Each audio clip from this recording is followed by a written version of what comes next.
Gracias, Erika. Bien, lo que les contaba es que estos bibliogramas, así se llaman, ¿ven? Es como una línea de la vida del mundo, una línea de la vida del mundo que nos ayuda un montón a entender.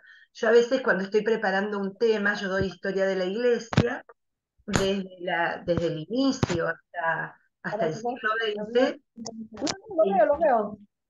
Sí, veo.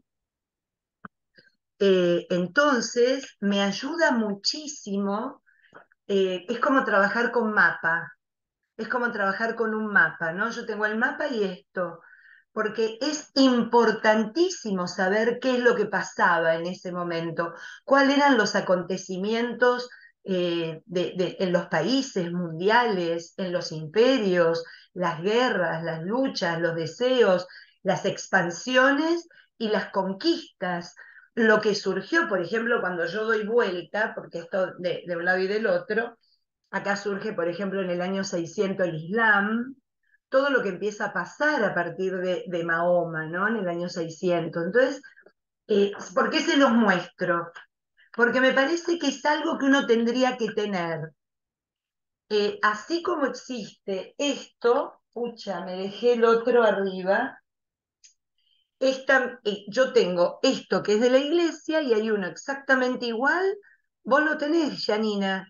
Ah, claro. Eh, esto, eh, hay uno exactamente igual sobre la palabra de Dios, en donde está todo el itinerario del Antiguo Testamento y obviamente del Nuevo Testamento. Les digo, les paso el nombre.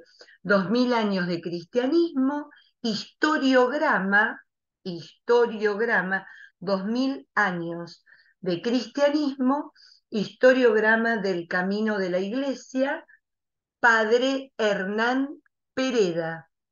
Él es argentino, pero él hace prácticamente más de la mitad de su vida que vive en España. Bueno, los primeros me lo regalaron y estos los compramos en España. Pero para los que me preguntan, estoy muy segura que las deben de vender en Amazon ya, porque la última versión incluye hasta el Papa Francisco. ¿Ven? La última, que es la que me quise comprar, porque yo tenía una versión muy vieja. Obviamente que el padre lo va actualizando, pero se los recomiendo muchísimo. Es una manera de tener presente y de yo poder ubicar. Por ejemplo, en estos momentos nosotros estamos acá.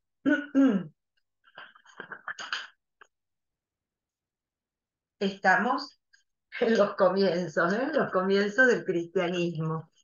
Acá cuando uno lo lee, Concilio Apostólico de Jerusalén, o sea, en los inicios mismos de lo que es la vida de la iglesia, ¿no? Así que, nada, simplemente para recomendarles algo que me parece de utilidad, muchas de ustedes son catequistas, otras son acompañantes espirituales, otras de acompañantes pastorales en sus parroquias. Me parece que es bueno saber de dónde venimos, porque cuando uno sabe de dónde viene, tiene mayor capacidad de trazar el camino hacia donde quiere ir, ¿no? Así que me parece muy interesante y no son para nada caros, o sea, no les estoy hablando de algo inalcanzable. Así que nada, quería tener esto a mano hoy, como prometí, para ir pasándole todas las semanitas este, alguna bibliografía. Sí, Pepa, adelante. Solo no entendí el segundo título, el que es de la Biblia. El de la Biblia se llama Bibliograma. Ok, gracias. Bibliograma. Bibliograma, también del padre Pereda. Mira, yo creo, a lo mejor estoy confundida en lo que les estoy diciendo, tómelo con pinzas, pero yo creo que si ustedes ponen historiogramas del padre Pereda, le van a salir esos dos. Creo que son los únicos dos que él tiene, al menos que yo lo sigo hace años a él, años, y a veces él está en EWTN, también tiene programas, está con un señor que comenzó todo el tema de la Lectio Divina para jóvenes en Cristonauta, y es un hombre tremendamente sabio, ¿no? Escucharlo una suma siempre, definitivamente. Así que me parece que son los únicos dos eh, libros o ediciones que él tiene sobre este tema. Puede a lo mejor tener libritos, pero historiogramas, uno es de la Biblia y otro es de la historia de la Iglesia. Patricia, ¿Sabes? encontré uno, $46, ¿no? ¡Wow! Ah, mira, está bastante caro. Bueno, 2000 años de cristianismo, historiograma del camino de la iglesia. sí, sí. 46, sale en paperback. Nada más para Claro, chequear. buena idea. Hay un libro y hay un mapa. El mapa es de $50. Sí, les cuento que este lo compré en la Catedral de Sevilla, ahí, Pepita, en tu catedral, en la Catedral de Sevilla. Cuando lo vi dije, ups, me lo compro. Y el de la Biblia también, porque son, les digo, tiene, por ejemplo, esta es la 14 edición. Y aunque a uno le parezca mentira, yo siempre compro las últimas. ¿Por qué? Porque los escritores, especialmente de este tema, del tema de la historia, cuando te van contando lugares, acontecimientos y demás, suelen hacer revisiones y correcciones. De hecho, el de la Biblia durante mucho tiempo no se editó porque él estaba trabajándolo para corregirlo. Entonces, el primero que tengo, que vayas a ver, creo que es de los 80, una cosa así, no tiene absolutamente, tiene mucho cambio a la última versión. Obviamente que lo esencial está, pero él ha seguido trabajando y lo ha seguido de alguna manera modificando y haciéndolo para bien, ¿no? Así que nada, era una sugerencia. No tenía idea, Patri, perdón, no No, no, sabía que no. era tan caro. Aquí hay otro que se llama, pero no dice el autor, Bibliograma, la Biblia en el tiempo, historia, Verbo Divino. Es ese, es de él, es de Editorial Verbo Divino. Ok, te pregunto porque tengo un grupo que estamos estudiando la historia de la Biblia, la historia la historia de la iglesia. Entonces esto Bueno, va a venir esto, de si útil. ustedes están estudiándoles, yo lo uso para dar historia de la iglesia. O sea, a las personas les es muy práctico tenerlo para ubicarse. Ah, es contemporáneo. Ah, ahora entiendo. O sea, hay cosas que te ayudan a comprender. Cuando uno pone en contexto las situaciones, son mucho Claro. más veraces, ¿no? Uno lo toma realmente como un hecho que tiene sentido, uno entiende lo que estaba ocurriendo. Así que se los recomiendo, Patri, si están haciendo ese estudio. Matías me recomendó The Concise History of the Catholic Church. Ese es el libro que estamos estudiando. Claro, yo trabajo siempre en español. Yo la verdad que no te puedo decir en inglés. Yo uso el de Maroto, Ok. Pablo Maroto, que para mí es excelente, pero es en español. Así que en inglés Ese, no está seguro porque es español el señor. este me lo Este, recomendó Matías. no, no, entonces, palabras mayores. Es muy bueno. Patri, Este, pero perdón, esto les puede ayudar, independiente. Sí, More, es que yo tengo el mismo, pero en la edición 9. ¿Qué año, qué edición tienes tú? ¿Cuál es la la última? 14. Imagínate, yo tengo hasta la novena, que fue en el No 2010. importa, igual no sirve, porque lo que cambia es No, pero imagínate, han pasado ya 13 años de vida. claro, Que- sí, No, exacto. la voy a buscar en español a ver si la consigo, la que tengo está en francés. Pero Buenísimo. Siempre uno busca la última edición porque los escritores la modifican, ¿no? Hacen correcciones y agregan, como les digo, está hasta el Papa Francisco. Así que bueno, me encanta que estemos tan entusiastas con el material porque estos materiales nos ayudan muchísimo a poder crecer en el conocimiento de nuestra fe, definitivamente. Bueno, entonces arranquemos, continuemos nuestro camino con San Pablo. Vamos a retomar un poquito el concilio de Jerusalén, ahora para empezar, y luego empezaremos a ver el segundo viaje. Ojalá que hoy podamos ver el segundo viaje de Pablo, el segundo viaje misionero, con todas las características y con toda la gente linda que va presentando los hechos de los apóstoles, estos encuentros personales que tiene Pablo en cada una de las comunidades. Pero antes vamos a comenzar nuestro día poniéndonos en presencia del Señor. Vamos a ponernos en el lugar más lindo que podemos estar, ¿no? Que es siempre bajo el amparo del Padre, del Hijo y del Espíritu Santo. Amén. Feliz el hombre que teme al Señor y se complace en sus mandamientos. Su descendencia será fuerte en la tierra. La posteridad de los justos es bendecida. Para los buenos brilla una luz en las tinieblas. Es el bondadoso, el compasivo y el justo. Dichoso el que se compadece y da prestado, y administra sus negocios con rectitud. Él da abundantemente a los pobres. Su generosidad permanecerá para siempre y alzará su frente con dignidad.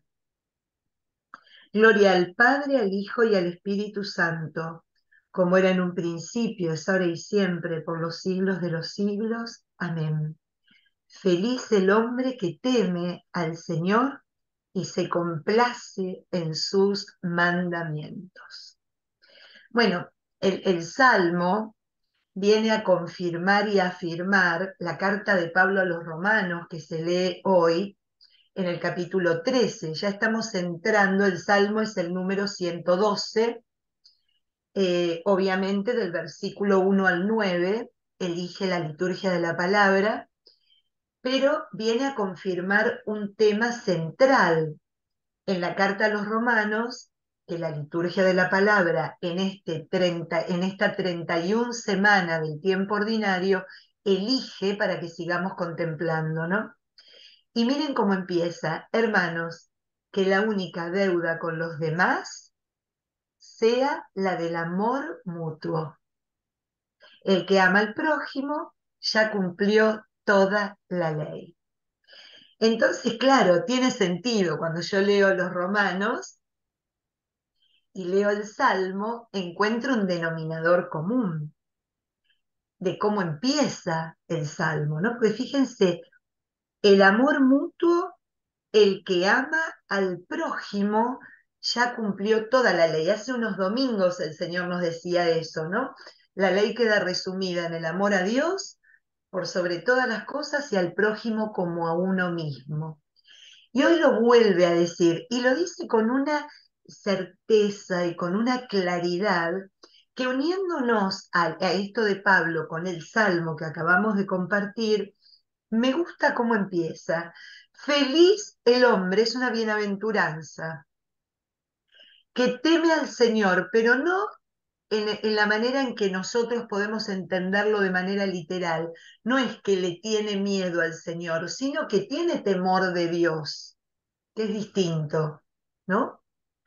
Y se complace en sus mandamientos. Yo creo que ahí está el centro de lo que nos pide la liturgia que analicemos. El complacerse en los mandamientos del Señor, en que realmente los mandamientos del Señor sean para mí un placer, una felicidad y una alegría, no un peso, no algo que cumplir, no algo que obedecer a tontas y locas, sino entendiendo que, complacido, alegrándome en sus mandatos, en su palabra, en su ley, entre comillas, lo que hago es no separarme de este camino del amor que Él me indicó, porque eso es la ley del Señor para el judaísmo y para el cristianismo, porque Jesús viene a mostrar que la ley se trata del amor.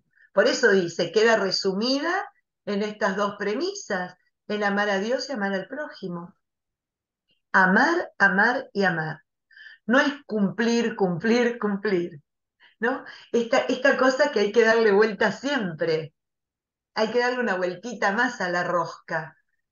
Yo cumplo desde el corazón porque primero me siento amado y amo. Entonces, seguir la palabra del Señor es absolutamente indispensable para no salirme de este camino. Si me desvío de este camino y no la cumplo, no la observo, no la llevo adelante, no la practico, sé absolutamente, visceralmente, que me separo del amor. Porque la ley del Señor, cuando se la da a Israel, es para preservar a Israel que caiga en cualquier otra religión, culto o creencia que la separara, que lo separara del amor inmenso que Dios le tenía. Acuérdense que la idolatría, cuando el Señor denuncia a Israel sus prácticas idolátricas, se lo denuncia porque al Israel abrazar la idolatría se separa del camino del amor, porque la idolatría lo vuelve corrupto y la corrupción es negligencia, la corrupción es no amor, es amor exacerbado a uno mismo, eso se llama egoísmo, egolatría, que es lo que produce la idolatría. Esta idolatría hacia afuera comienza con una idolatría en mí adentro, ¿no? Entonces, qué bonito a lo que se nos invita en este día a que pensemos y reflexionemos. ¿Será que primero tenemos que entender cuál es esta palabra de la cual, a la cual tengo que adherir con complacencia, con placer, con alegría, ¿no? Que realmente me ayuda a caminar en un camino con luz, porque miren cómo para los buenos brilla una luz en las tinieblas. ¿Quién es esa luz? El bondadoso con mayúscula, el compasivo con mayúscula y el justo con mayúscula. Seguir la palabra del Señor, abrazar sus mandatos, es realmente meterme dentro de Él mismo y hacer de su vida la mía. Meterme, vivir en Dios, con Dios y por Dios. Así que bueno, pidámosle al Señor, ¿no? Porque eso nos lo enseña muchísimo. Imagínense que 81 veces San Pablo en sus cartas habla de la vida en Cristo. 81 veces. Porque la vida en Cristo es una vida transformada, la vida en Cristo y Cristo en mí, como va a decir, es realmente lo que nos vuelve capaces de poder complacernos de la palabra de Dios, de sus mandatos, de sus mandamientos, de su ley, porque sabemos que nos la da para nuestro bien, no para que le agrademos cumpliéndolo a Él, sino que cumpliéndolo crezcamos en el amor, y el amor siempre es un bien personal, común y para todo el mundo, ¿no? Incluso para los que no tenemos oportunidad de conocer de manera personal, son también receptores de ese bien y de ese amor. Así que pidámosle esta gracia por intercesión de San Pablo y de todos aquellos que comenzaron este camino llevando a tantos, a tantos, a tantos, hasta nosotros, a este encuentro con la luz, a este encuentro con la bondad, a este encuentro con la compasión. Te lo pedimos a vos, Señor, que vivís, reinás y estás con nosotros y en nosotros hasta el final de los tiempos. Amén. En el nombre del Padre, del Hijo y del Espíritu Santo. Amén. Bien, les invito a que abran entonces el capítulo 15 del libro de los Hechos. Nos habíamos quedado con esta intervención de Santiago, ¿no? Como después del concilio, ¿se acuerdan del concilio de Jerusalén? Que decíamos, qué maravilla que estamos en un año donde acaba de concluir el sínodo de la sinodalidad. Veíamos cómo desde el inicio de la Iglesia esta sinodalidad fue importantísima, como lo es en toda institución humana, como lo es en la familia, como es en el matrimonio, como es entre los hermanos, entre padres e hijos, entre una comunidad, que es el poder hablar y ser escuchado.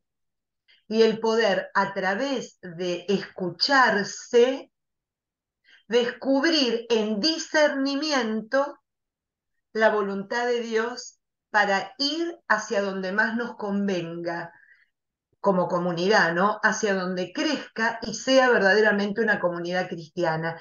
Ese es un poco el resumen en una oración pequeñísima de estos encuentros eclesiásticos, ¿no? Que empiezan desde los albores, desde el amanecer de la iglesia, en los primeros años ya la necesidad de reunirnos y de escucharnos. En un sentido muy bonito, porque acuérdense que la palabra sinodos significa caminar el mismo camino, hacer el mismo camino, ¿no? O sea, vemos que acá vamos todos juntos, todos como hermanos, como cantamos en la iglesia, pero es así, juntos como hermanos, porque es justamente lo que el Señor nos indicaba en el último domingo, ¿no? Esta cosa de la fraternidad, esta hermosa mirada que no importa la función ministerial, somos todos hermanos, que con un solo Padre, un mismo Padre, ¿no? Y que caminamos hacia el bien común, experimentando el amor profundo de Dios, realmente de manera fraterna, ayudándonos, ¿no? Eh, Ejemplos en la vida cotidiana de la iglesia actual, ¿no? Lo que ustedes tuvieron este fin de semana, que estuvieron en el retiro de Maús, y pudieron experimentar este caminar como hermanos, ¿no? Fíjense lo que significa de alguna manera esta, esta experiencia fuerte, ¿no? Ustedes se dan en amor a quienes no conocen, porque bueno, puede haber una casualidad que caiga alguien que es amigo o que viene trabajando en la comunidad y se decidió por fin hacer. Les estoy dando un ejemplo que la mayoría de nosotros, a lo mejor no todos, cualquier retiro, retiro de impacto, ¿no? De lo que fuera, vemos cómo la iglesia siempre está abierta a ofrecer el amor a todos, porque no sabemos quiénes son. Los chicos de la catequesis, ¿quiénes son los que se van a anotar este año? Yo qué sé, viene Carlitos, Pepe, Martín, Lucas, Matías, ¿no? Micaela, Mariela, qué sé yo, no sé quiénes son, pero puedo experimentar a través de ellos de qué habla el Señor cuando habla de amar, cuando habla de entregar el amor, de hacer que su corazón tenga una experiencia en Cristo. Bueno, eso lo fuimos aprendiendo de esta imagen que nos regala la primera comunidad cristiana, ¿no? Todos caminamos por la misma senda, todos compartimos un mismo camino que nos lleva a la única meta, que es Dios, que es la santidad, que es estar con Él, que es la vida eterna, que es querer vivir su vida en la nuestra, ¿no? Entonces, después de este primer gran concilio de Jerusalén, donde los actores más importantes, digamos, los apóstoles y algunos discípulos se reunieron ¿para qué? Para compartir la experiencia evangelizadora. A mí me pasó esto, a mí me pasó esto otro, a nosotros nos pasa esto otro. ¿Y cómo podemos darle a esto un marco, ¿no? Para que todos ordenadamente sigamos caminando en la iglesia de Cristo. Es por eso que recuerden eh, cuando Santiago, de alguna manera, empieza En el versículo vendría a ser 13, ¿no? Del capítulo 15, que eso ya lo leímos. Vamos al 19 para no repetir y continuar leyendo. Por tanto pienso, dice Santiago, acuérdense Santiago que es el obispo de Jerusalén, por lo tanto pienso que no hay que poner obstáculos a los paganos que se conviertan a Dios. Basta encargarles que se abstengan de contaminarse con los ídolos. Lo que hablábamos recién, ¿por qué no contaminarse con los ídolos? Lo que yo les comentaba hace un instante, ¿no? De las uniones ilegales y de comer carne de animales estrangulados o sangre. Recuerden que es una observancia que viene ya desde los tiempos de Noé. Noé, cuando hace Dios alianza con Noé después de que para el diluvio, la primera cosa que hace es bendecirlos y decirles, crezcan y sean fecundos. Y en una serie de palabras, de normas, de leyes que les va entregando, que son mínimas, ustedes pueden comer absolutamente todo lo que es el ser viviente, menos su sangre. ¿Y por qué dice eso? Eso es algo muy judío. Eso se nota que fue escrito en una época sacerdotal, ya no los voy a marear, en una época casi posterior al exilio de Babilonia, cuando se cerraron los primeros 5 libros de la Biblia. ¿Y por qué habla de la sangre? Porque la sangre es signo de vida. Eso va a ser hasta la nueva alianza. Cristo va a dar su sangre y en su sangre nos da la vida en abundancia, porque es la vida, ¿no? Para que ustedes se vayan familiarizando con los conceptos bíblicos. El comer animales con sangre es pretender el hombre agregar a su vida la vida que viene de Dios. El hombre no puede agregar más vida a la vida. Ese era el signo por el cual, y lo continúan haciendo los que siguen de manera ortodoxa alimentándose según las leyes del kashrut. Kashrut significa pureza. Según esas leyes, se desangra por completo el animal porque nadie puede agregar más vida a la vida que Dios le da. Sino, ¿qué pasa con el hombre? Deja de ser criatura para pasar a ser creador.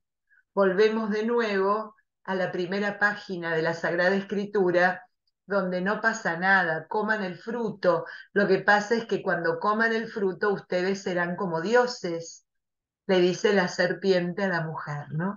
En ese relato tan hermoso, con todo un contenido eh, antrop antropológico tremendo, ¿no? Este hombre que, claro, quiere ser Dios, no quiere ser hombre, no siempre por encima, y al ser Dios todo lo que implica, no solo el hecho de arrogarme un derecho que no tengo, sino con los demás, de poder dirigir, decidir y establecer parámetros en la vida de otros que solo Dios. Entonces, fíjense qué interesante lo que dice el concilio, rescata esto, esta cuestión alimentaria, ¿no? Ahí nos habíamos quedado. Entonces, fíjense qué es lo que se decide.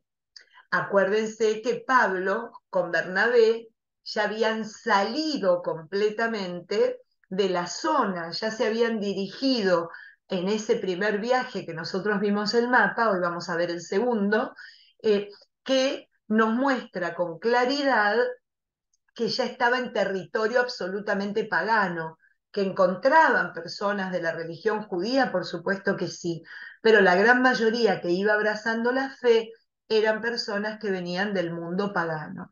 Entonces, ¿qué hacen? Los apóstoles, los ancianos, versículo 22 del capítulo 15.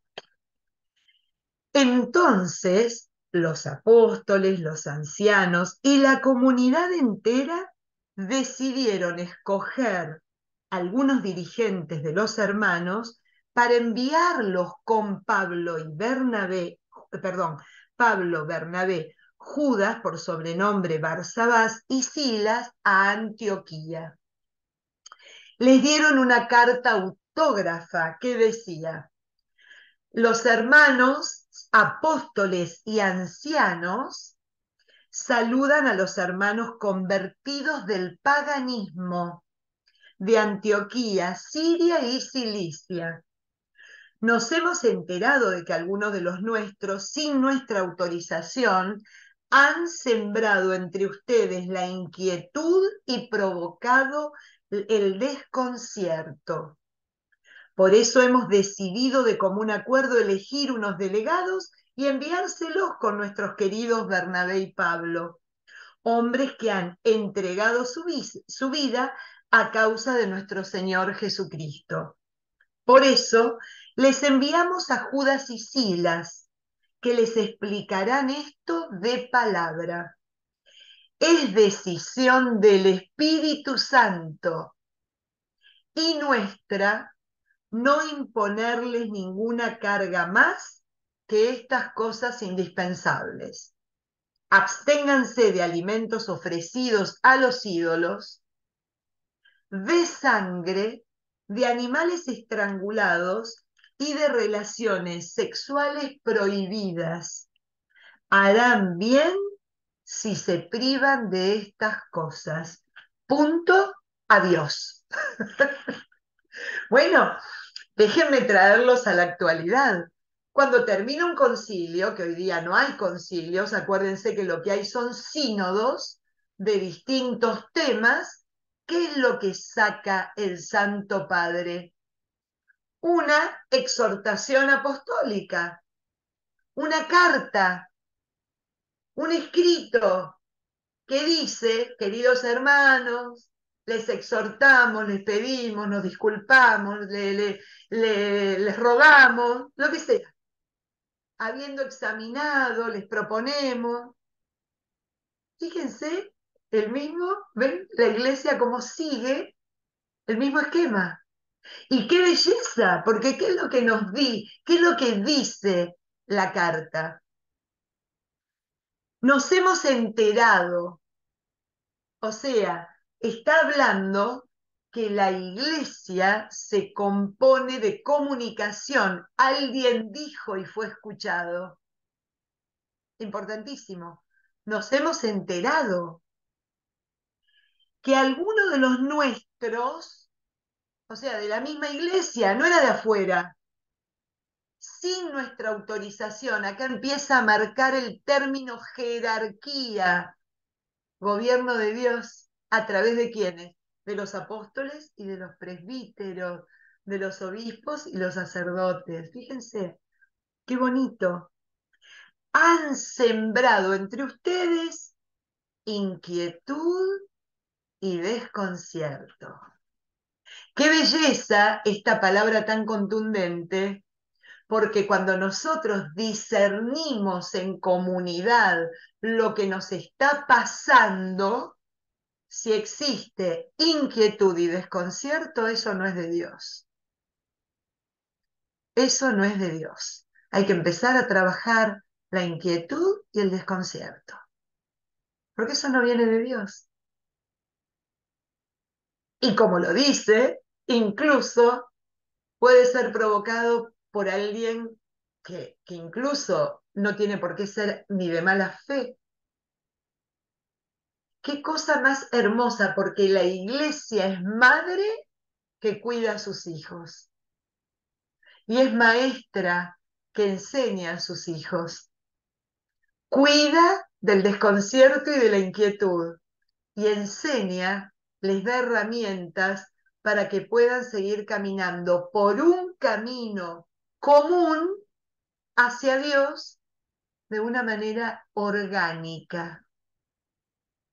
Miren cómo desde el principio se nota ya lo que a través de los 2000 años, como podemos ver en este bibliograma, fue dando resultados y fue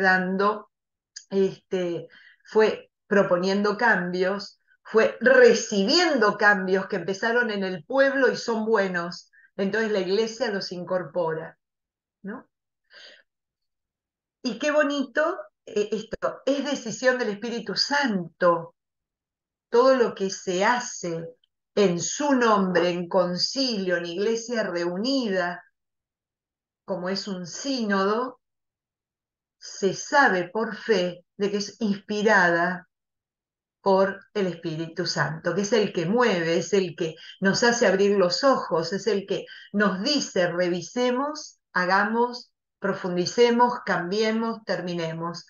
Nos ayuda a darnos cuenta de cómo tiene que ser el caminar de la iglesia junto con el hombre, ¿no? Qué claridad enorme hay en este capítulo 15 de los Hechos, que hay veces que lo pasamos así porque no lo encontramos interesante en algunas cosas, pero es profundo, es tremendamente importante para lo que implica para lo que implica de la iglesia y que va a seguir haciendo hasta la semana pasada. O sea, algo que se continúa, ¿no? Como un mecanismo de encuentro, de escucha y de determinación, siempre a la luz del Espíritu Santo. Según lo que dice San Ignacio de Loyola, la iglesia discierne junta y discierne de una manera muy especial. Discierne sabiendo que el bien causa consolación y no desolación, ni inquietud, ni quebranto, ni duda, ni división, ¿no? Por eso, cuando a veces estamos preocupados, simplemente que a nuestro corazón venga esta sentencia: el Espíritu Santo, Señor, es el que conduce la iglesia. Y confiemos y creamos, porque lo que no es de Dios, lo dice Gamaliel, el gran rabino de Jerusalén, no va a prosperar, pero lo que es de Dios prospera, continúa y se profundiza. Confiemos, ¿no? Por eso la locura, ¿no? Que yo les decía que una pena, porque se sacan los ojos de lo esencial y nos convertimos en observadores de lo anecdótico y nos perdemos de lo esencial, del core, de aquello que está en el centro del acontecimiento, ¿no? Así que bueno, algo que les propongo para terminar con este tema, hay un documento que está absolutamente impreso en vatican.va, que son los lineamientos que se llegaron en este primer encuentro sinodal y que lo escribieron los obispos en sínodo. Eso no significa ninguna conclusión, sino lineamientos. Y es muy importante que nosotros, porque ahora lo tenemos de nuestro lado, esos lineamientos la iglesia las tiene que leer, los tiene que profundizar y hacer saber, así como hizo saber Pedro, así como hizo saber Santiago, así como vinieron otros, Pablo y Bernabé, y contaron lo que le pasaba a los paganos cuando iban a evangelizarlos, se hacen saber las conveniencias e inconveniencias de aquello que se planteó. Y por eso hay una reunión el año que viene, para revisar los lineamientos que se suscitaron en esta primera reunión general en el Vaticano. Está de nuestro lado ahora. Así que leámoslo y bueno, qué bueno poder ser partícipe, ¿no? No solamente oyente o televidente. Yo soy bautizada y yo también tengo que ver con esto que está sucediendo. Eso es lo mejor que nos puede pasar en el corazón, como le pasó a estos hombres, que se sintieron compulsados a reunirse para solucionar y para buscar una vía. ¿Para qué? Para que el Evangelio llegue más y mejor. Eso es lo único que cuenta, que Cristo llegue más y mejor, que se irradie hasta los confines de la tierra y tire abajo todo obstáculo que haya entre el Evangelio y los hombres, ¿no? Así que bueno, nada, continuemos entonces con lo que sigue en el capítulo 15. Ellos se despidieron, bajaron a Antioquía, reunieron a la comunidad y les entregaron la carta. Cuando la leyeron, se alegraron por los ánimos que les daba. Una comunidad nueva que viene, ay, no nos tenemos que circuncidar. Qué suerte, porque qué dolor, ¿no? Imagínense en aquella época, hombres grandes, ¿no? Pienso que deben de haber pensado lo primero. ¡Uf, qué suerte! Este, Judas y Silas, que también eran profetas, animaron y confirmaron a los hermanos, ¿no? Profetas no significa que eran adivinos, ni mucho menos. Acuérdense que el profeta, por definición, es el hombre alcanzado por Dios, que se mueve desde Dios y que tiene un conocimiento absoluto y los pies en la tierra, sabiendo leer los signos de los tiempos. No adivina, sabe leer los signos de los tiempos. Y a través de los signos de los tiempos, en discernimiento, encontrar la voluntad de Dios en cada uno de ellos. ¿Mm? Así que gracias, Erika, qué maravilla, qué maravilla. ¿Qué sería de nosotros sin ti? Bien, pasada una temporada, permanecieron en Antioquía, se despidieron de los hermanos con la paz y se volvieron a los que habían enviado. Pero a Silas les pareció bien quedarse allí. Pablo y Bernabé se quedaron en Antioquía, donde con otros muchos enseñaban y anunciaban la palabra de Dios. Yo voy a compartirles, a ver si me deja. Ay, no, ¿ven a dónde se fue? Espérenme un chiquitín, chiquitín, chiquitín, que entro un minuto a abrir el mapa. Acá está, ahora sí, vuelvo al Zoom. A ver si me deja ahora. Vieron que yo no soy como Erika, la tecnología a mí me supera. Lo único, me da un poquito de trabajo, pero termino más o menos dominándola.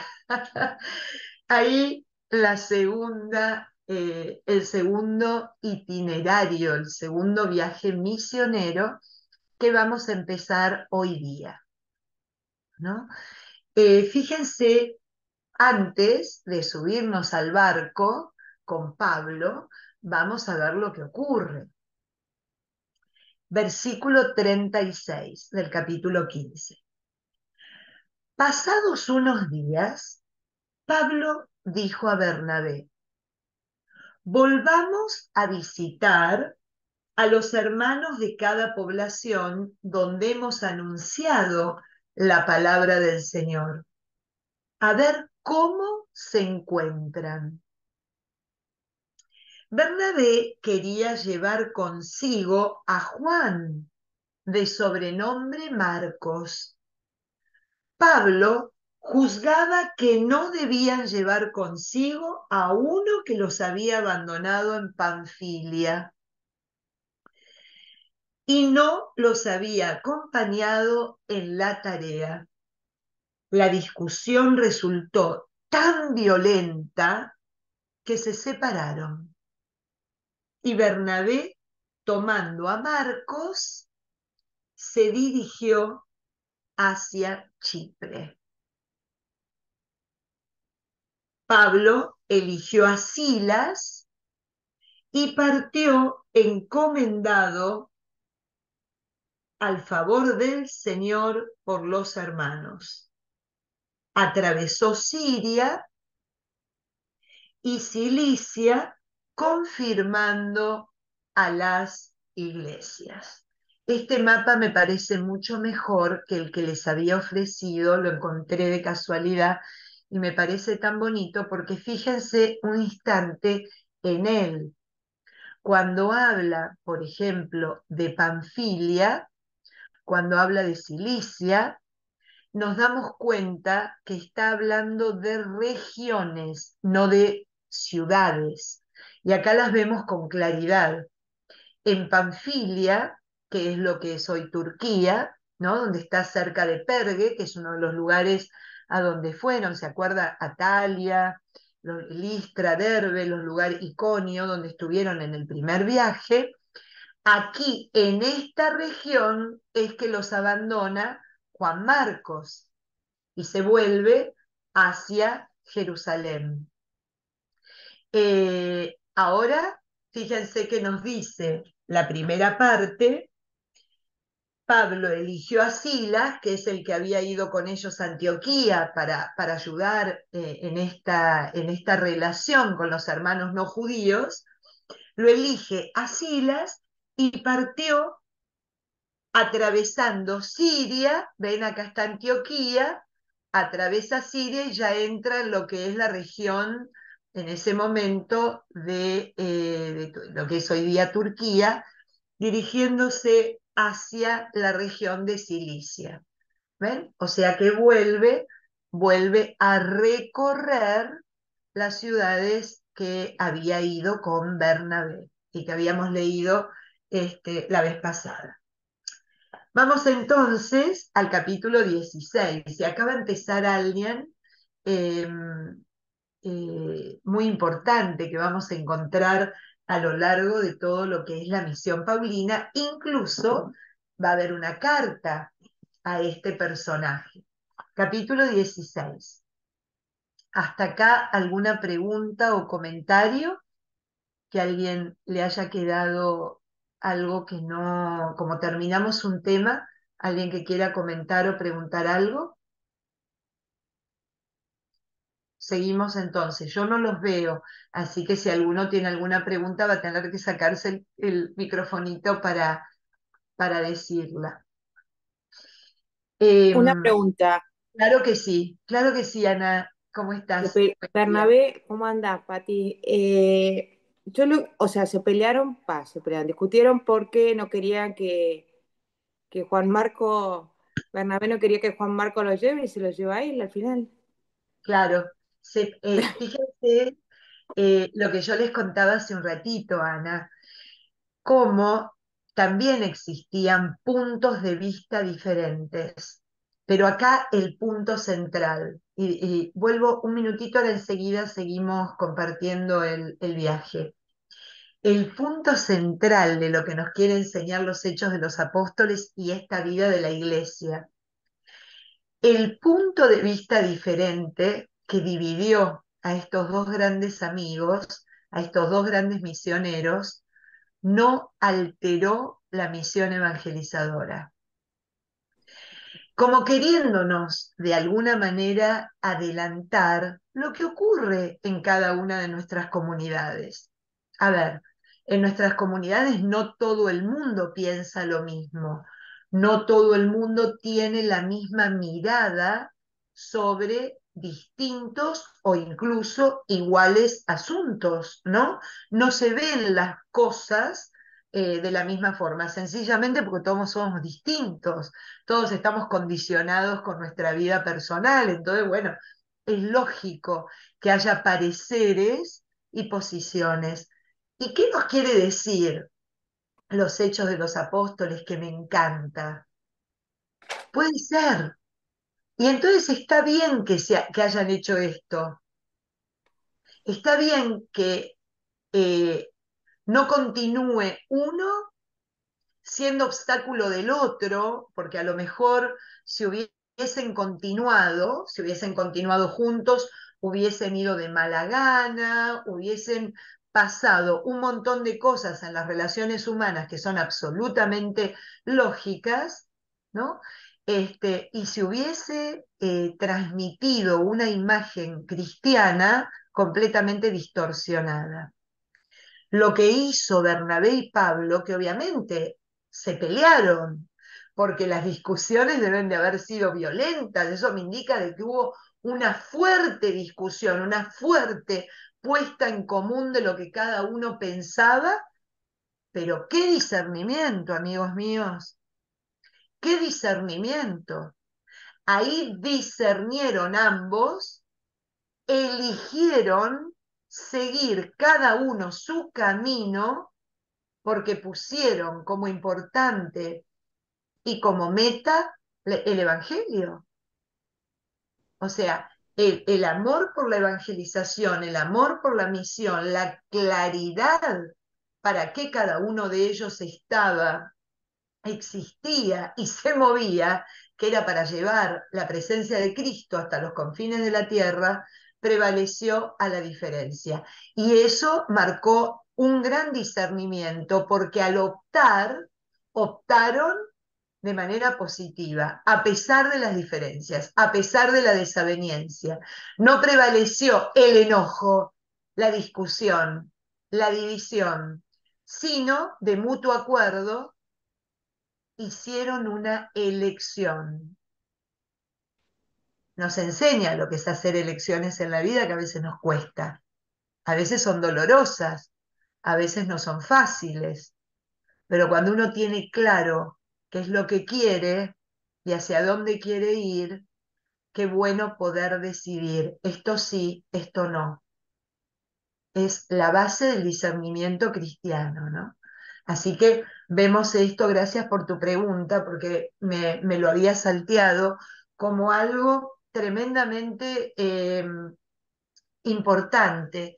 Eh, dame un segundo. Eh, eh, ¿Cómo se llama? Déjenme ver, porque me parece que hay alguien en la puerta y me está... Perdón, perdón la distracción, es que justo me estaban llamando. Entonces, claro, ahí vemos que no es menor lo que ocurre. Juan Marcos es el del Evangelio, ¿no? Es el del Evangelio de Marcos. Así que miren las veces que es mencionado. Y Juan Marcos era misionero, era muy querido de Bernabé. Bernabé lo había, era, me parece que era incluso, eh, sí, Denise, ¿querés hacer la pregunta, Denise? ¿Podés hacerla en voz alta? Porque me cuesta leerlo, perdón. Sí, no hay problema. No, quería, Ana creo que había hablado antes. Sí, Ana, Eh, sí. Creo que ella había entendido que Bernabé no quería llevar a Marcos y al final sí fue con Marcos y era al revés, ¿no es cierto? Bernabé sí. Claro, Pablo es el que no quiere llevar a Juan Marcos, porque Claro, a Pablo le parece inconveniente que alguien que no se había comprometido hasta el final de una misión volviera, o sea, claro. un poquito tajante, ¿no? Y me Pero, pregunto si Bernabé, cómo también funciona acá el discernimiento que decías, porque si Bernabé hubiera terminado aceptando lo que proponía Pablo y decir, bueno, está bien, que no vaya, si eso hubiera truncado la experiencia de Marcos y modificarnos el futuro evangelio según su punto de vista, ¿no?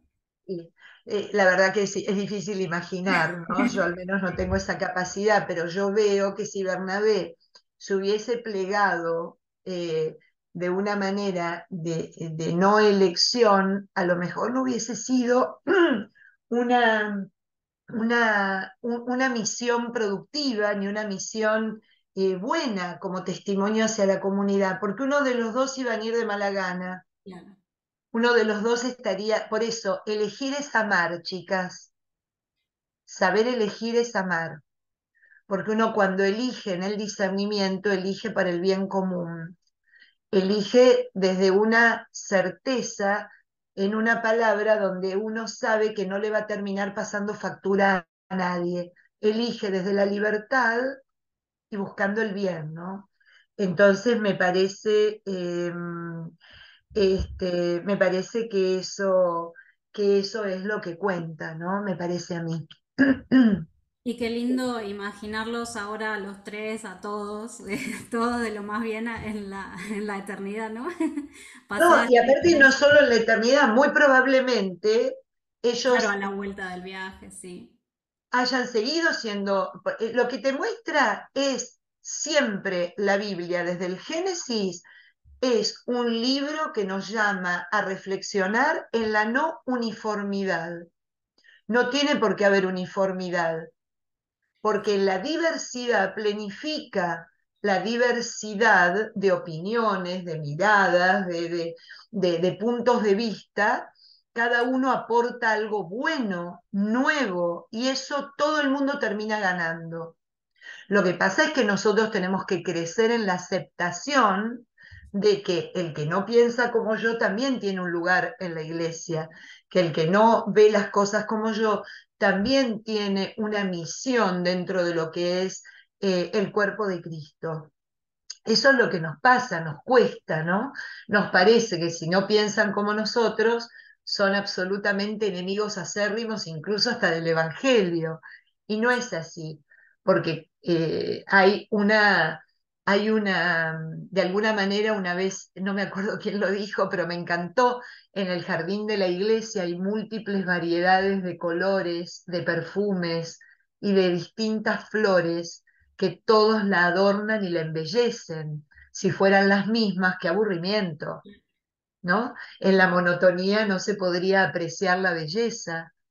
Cada uno aporta, como dice San Pablo en Corintios, con su don el enriquecimiento de la propia iglesia. Así que no sabemos cómo terminaron. Acá lo importante es cómo disciernen y ponen en el medio lo importante. Acá no se trata del parecer de Pablo, acá no se trata del parecer de Bernabé ni de Juan Marcos, se trata de evangelizar. Hagámoslo de la mejor manera que podamos. Entonces me parece una belleza. Y también muy humano, muy humano. Lo felicito a Lucas por haber puesto esto, porque no son de cartón piedra, no son gente que no tiene sangre en las venas. Discutían, se peleaban, no veían bien las cosas, no lo entendían, metían la pata, volvían a intentarlo, porque de eso se trata la vida del hombre. Así que me parece hermoso que lo muestren de esa forma, ¿no? No sé si está clara lo de Ana y lo de Denise. Sí, sí, Sí, precioso. sí, sí, gracias, Denise. Gracias, Pati. De nada, Ana. Bien, entonces nos vamos de nuevo a compartir nuestro mapita por un ratito. ¿Alguien más quiere decir algo? Me pareció. ¿Alguien quiere decir algo? Ah, no, me pareció que alguien levantaba la mano, disculpen. Ahí vamos con el mapa del segundo viaje. Entonces, fíjense lo que nos dice el capítulo 16. Así llegó a Derbe, ¿no? Acá vemos cómo recorre y llega a Derbe, atravesando la Cilicia, lo tenemos prácticamente en la mitad de la región de la Cilicia, y Listra, al ladito. Había allí, en Listra, un discípulo llamado Timoteo, hijo de madre judía convertida y de padre griego, muy estimado por los hermanos de Listra e Iconio. Pablo quería llevarlo consigo, así que lo circuncidó en consideración a los judíos que habitaban por allí, porque todos sabían que su padre era griego. ¡Ups! No entendemos por qué lo circuncidó, ¿verdad? Vámonos, ya, miren, estaba acá, ¿no? Es de Listra, Iconio en esta zona. Voy a salir de nuevo. Importantísimo explicarlo a Lucas. ¿Por qué circuncida Pablo a Timoteo? Porque Timoteo era judío. Y lo dice con claridad. Su madre era judía conversa al cristianismo. Y el padre era griego. Y Timoteo, de madre judía, era judío. Y nunca lo habían circuncidado. Entonces, por eso habla en consideración a los judíos que sabían que su padre era griego, pero él era judío. Es una manera de darle la identidad a Timoteo. Timoteo es judío según la ley de Israel, ¿no? Al atravesar las poblaciones, les encargaban que observaran las normas establecidas por los apóstoles y los ancianos de Jerusalén, esa cartita que hoy leímos, ¿no? las iglesias se robustecían en la fe y crecían en número cada día. Como el Espíritu Santo no les permitía predicar el mensaje en Asia, atravesaron, vamos de nuevo, aquí, atravesaron Frigia y Galacia. Atravesaron Frigia y Galacia. Miren dónde está la Galacia, bien en la parte del medio. Algo muy interesante. ¿Cuál era el deseo de ellos? El deseo de ellos era seguir hacia el este. Y miren qué bonito, dice, el Espíritu Santo no les permitía predicar. Qué manera de mostrarnos que, primero, era una comunidad misionera y evangelizadora en permanente oración, en permanente discernimiento. Obviamente que eso es lo que implica esto de que el Espíritu Santo no les permitía predicar, no era una cosa mágica que hablaban y nadie les entendía, no, era en el discernimiento, era justamente en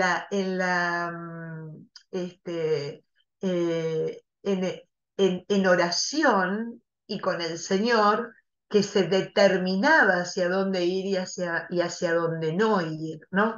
Tal vez porque encontraban que las comunidades todavía no estaban preparadas para recibir la palabra de Dios, el Evangelio, y que en otro momento podían ellos realmente sembrar la semilla en un lugar más fecundo, más fértil, ¿no? Entonces, ¿cómo el Evangelio, el Hechos de los Apóstoles, hacen mención a esto? El Espíritu Santo no les permitía, mostrando de que seguían la vida en oración y en discernimiento.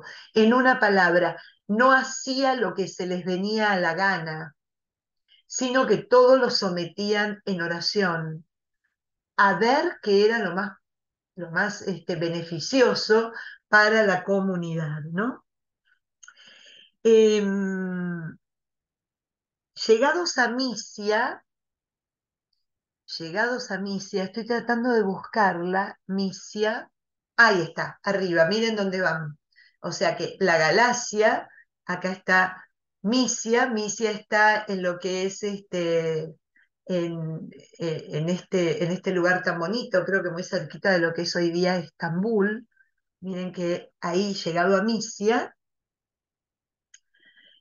bajaron hasta Tróade.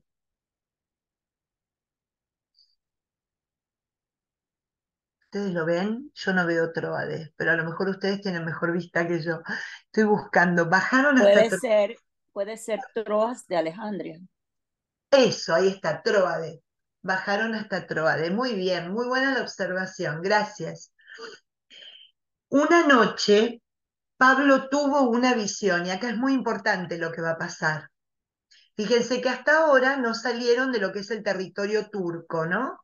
De Tarso, recorrieron lo mismo, se fueron un poquito hacia Frigia, llegaron a lo que es la Galacia, Frigia, y llegan a Misia, y acá se van a frenar en Tróade. Y ahí dice, una noche Pablo tuvo una visión. Un macedonio, acá está Macedonia, ¿no? Lo que es hoy Croacia, eh, Serbia, Montenegro. Un macedonio estaba de pie y le suplicaba, ven a Macedonia a ayudarnos. Apenas tuvo esa visión, intentamos ir a Macedonia convencidos de que Dios nos llamaba a anunciarles la buena noticia. Nos embarcamos en Tróade, como decía Patri, en Troas de Alejandría, en el puerto.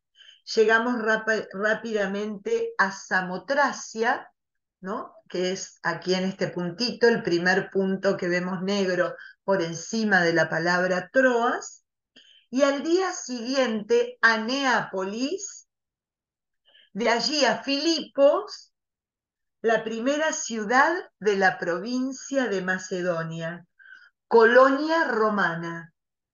Nos quedamos unos días en aquella ciudad. Voy a terminar hasta el versículo 15 y luego les explico algo. Un sábado salimos por la puerta de la ciudad a la ribera de un río, donde pensábamos que había un lugar para orar. Nos sentamos y nos pusimos a conversar con unas mujeres. Nos escuchaba una mujer llamada Lidia, comerciante en púrpura en Tiatira y persona devota. El Señor le abrió el corazón para que prestara atención al discurso de Pablo. Se bautizó con toda su familia y nos rogaba: si me tienen por creyente en el Señor, vengan a hospedarse a mi casa, y nos insistía. ¡Qué belleza! Vamos a quedarnos un poco con esto. Entonces, acuérdense dónde estamos. Estamos acá arriba en Filipos. Estamos en lo que es la primera de las ciudades importantes de la Macedonia. Vamos a explicar un poquito de qué se trata. ¿Quiénes vivían en Filipos? Vivían en Filipos los que se retiraban de las legiones, los legionarios, los militares que ya se jubilaban, iban y se radicaban ahí. Tenían una vida tranquila, pero en una comunidad, no digo rica, pero sí con buenos recursos. Una comunidad que estaba perfectamente organizada y no había prácticamente necesidades entre ellos, ¿no? Porque gozaban de buen pasar. Eso por un lado. ¿Por qué les cuento esto? Porque vamos a entender la carta a los filipenses cuando llegue el momento de leerla. Vamos a entender a qué hace mención Pablo cuando les agradece cómo contribuyeron y lo sostuvieron en el camino del Evangelio. Los filipenses van a ser prácticamente los que colaboren monetariamente para que Pablo pueda seguir adelante con sus amigos a llevar el Evangelio hacia otras regiones fuera de Filipos. Por eso es importante conocer este detalle. Y, como sabrán ustedes, es una ciudad que gozaba de mucho prestigio, por eso tenía mucha importancia dentro de lo que era la Macedonia, ¿no? Era como un lugar notable dentro de las ciudades que vamos a ir encontrando. Entonces, fíjense, un sábado. ¿Por qué un sábado salieron para orar? Porque eran judíos. Acuérdense que estaba con Timoteo, con Silas, ¿no?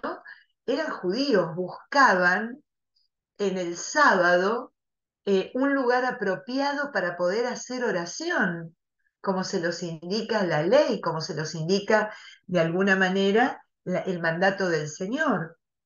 ¿Y dónde se fueron? No encontraron sinagogas, se fueron a la ribera de un río. Usaron la naturaleza, eso que nosotros aprendemos en el judaísmo del exilio, cuando Israel estaba en Babilonia, hacían de un lugar cualquiera un lugar sagrado porque estaban reunidos en nombre de Dios. Y creaban un tiempo sagrado porque estar reunidos en el nombre de Dios era dedicarle a Dios ese tiempo especial, esa ofrenda, ¿no? Bueno, acá van a hacer lo mismo. Se van y convierten la vera de un río en un lugar sagrado, en un lugar de encuentro. Y un lugar de encuentro muy especial. Miren lo que hace. Se sentaron y se pusieron a conversar con mujeres, ¿no? Con las mujeres que estarían ahí.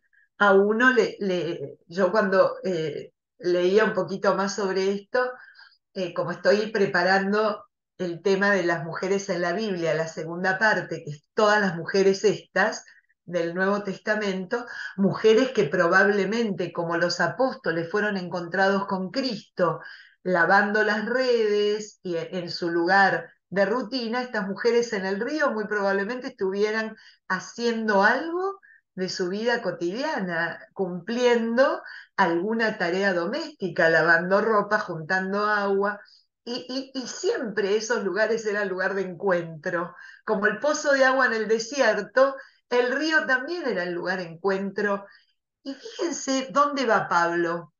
Pablo busca un lugar para rezar, pero Pablo también convierte el lugar del encuentro ocasional en un lugar del encuentro con la palabra de Dios.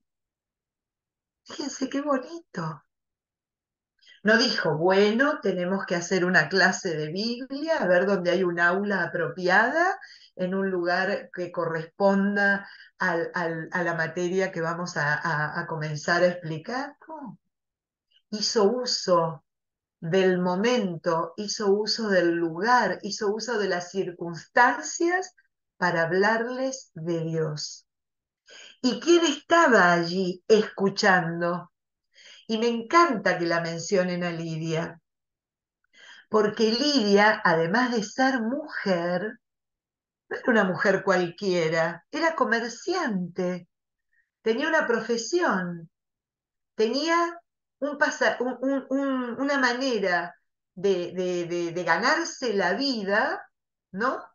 Que era comerciando púrpura, que era carísimo, o sea, la púrpura era con lo que se teñía la ropa de los nobles, ¿no? Entonces ella era la que comerciaba, o sea que nosotros podemos tranquilamente pensar que en ese lugar había todo tipo de mujeres.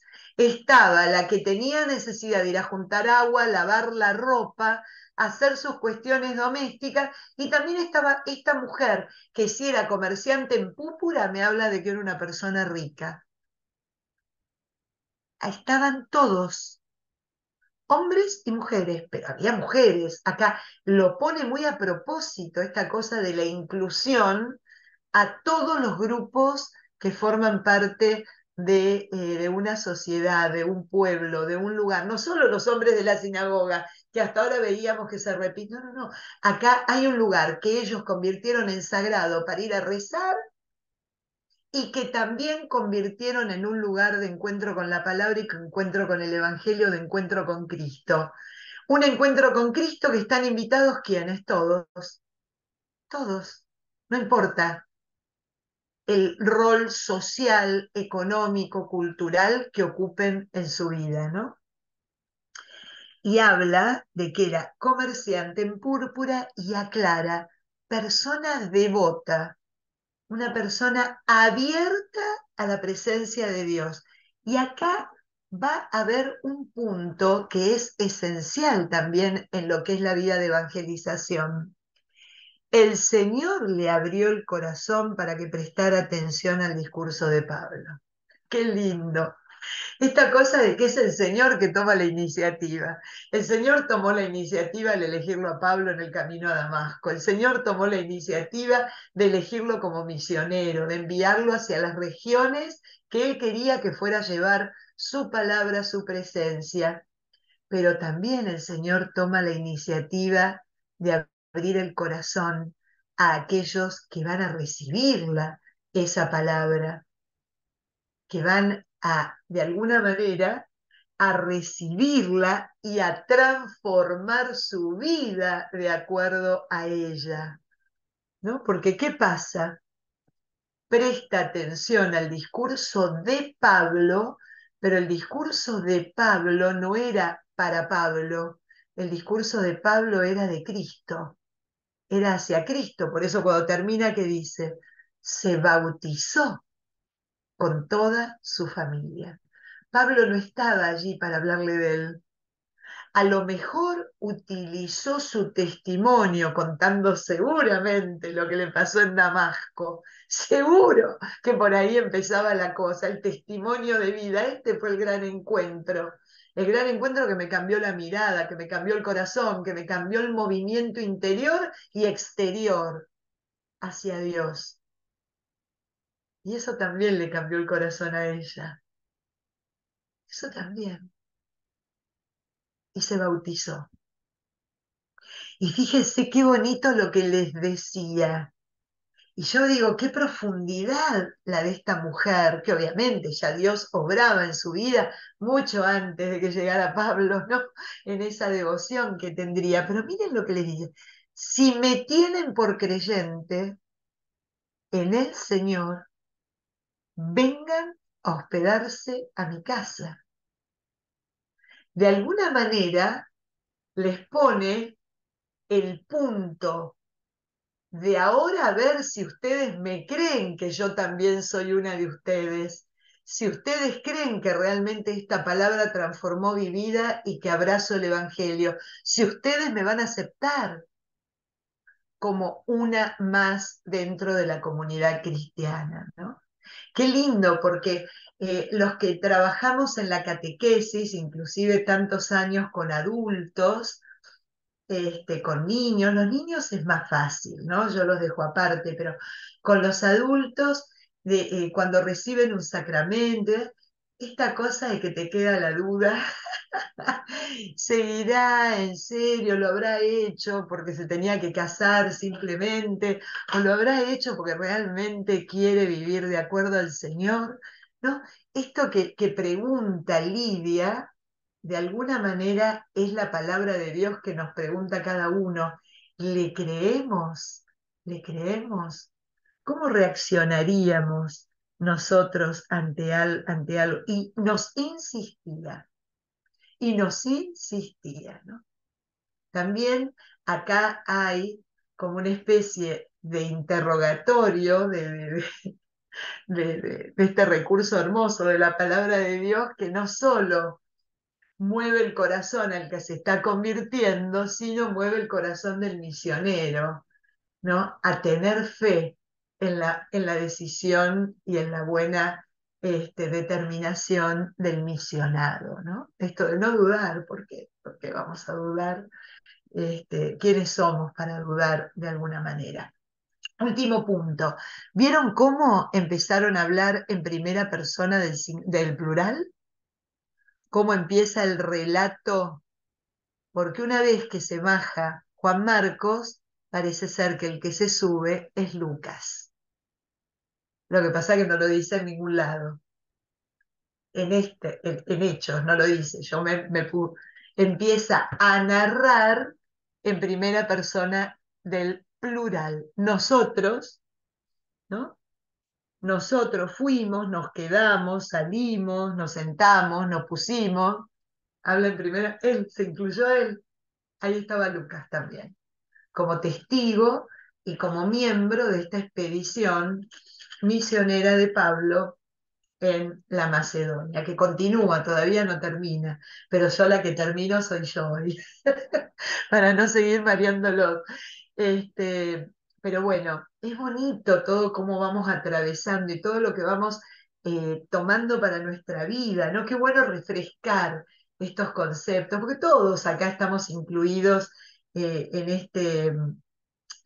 este trabajo misionero y evangelizador, cada uno en su ambiente, cada uno en su familia, en la parroquia, con los padres, con los niños, con todos los ministerios, con las clases de Biblia, con lo que sea.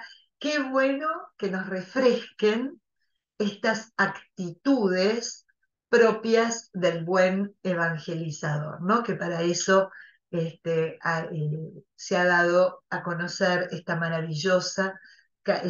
maravilloso libro de los Hechos de los Apóstoles. Así que bueno, continuaremos la semana próxima, pero ahora tenemos unos minutitos por si hay comentarios o si hay alguna pregunta de aquello que no ha quedado claro. Eh,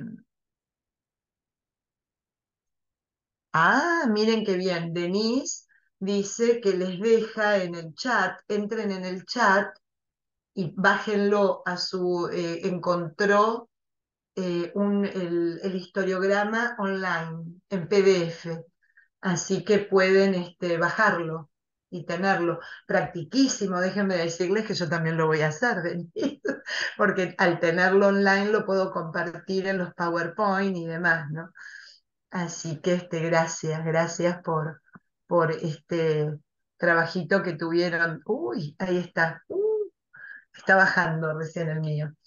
Así que bueno, nada, continuamos si Dios quiere la semana que viene. Les mando un beso muy grande a todos y bueno, seguimos rezando unos por otros y por la paz de este mundo, ¿no? Que tanto lo necesita. Y acordémonos que la paz del mundo empieza en nuestros corazones, siempre. Amén. Amén. Con algunas me veo hoy a la tarde. Recuerden las que son catequistas que 5:40 las encuentro frente al Santísimo en la iglesia para rezar un ratito con la palabra del día, con el Evangelio del día antes de que vayamos con los niños. Hay 15 minutitos nomás, así que de 6:40 a 6, después tienen tiempo de seguir preparándose para sus clases. 5:40, perdón, 5:40. Las espero hoy en San Hugh. Bueno, un beso enorme. Gracias, Muchas gracias, Patricia. Patricia. Gracias, Quieren Patri. mucho. Cuídense mucho. Gracias, lo mismo. Gracias. Gracias, Pati. Gracias, Patricia. Nos vemos.